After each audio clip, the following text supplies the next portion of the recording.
PNTL município Dili captura casal estrangeiro de berralo agressão física, raçou membro polícia trânsito ida e a área Ponte Comoro 3 e a sexta-feira, né? Comandante Polícia Município Dili Superintendente-Chefe Orlando Gomes Sateten. Caso ne acontece, banquira agente-chefe Anacleto Piedade. Halau rela serviço, onde hace cidadão estrangeiro, nebe conduz careta com a lia rela ho telefone.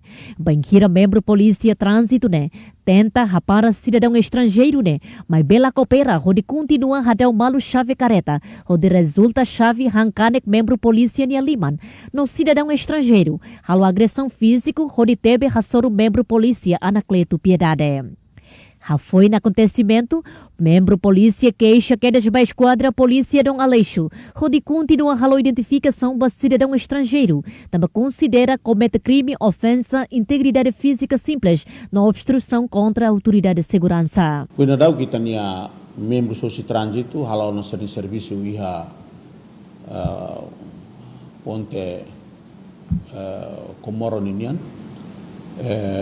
depois que tinha cidadão estrangeiros balo nebe maka liu bai fati neba e depois tambah telefone antau itania membros trânsito hapara for aviso para labele quando conduz ela transporte labele usa telefone mas bem itania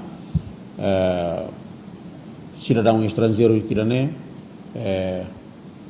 contra soro itania membros penteli tebe itani membros penteli husi itania oilulik depois rasta itani membros nini liman hetan ran tambah nemaka itani membros halo keisa para continua halo processo ne itabe de hankatakne caso obstrução de autoridades.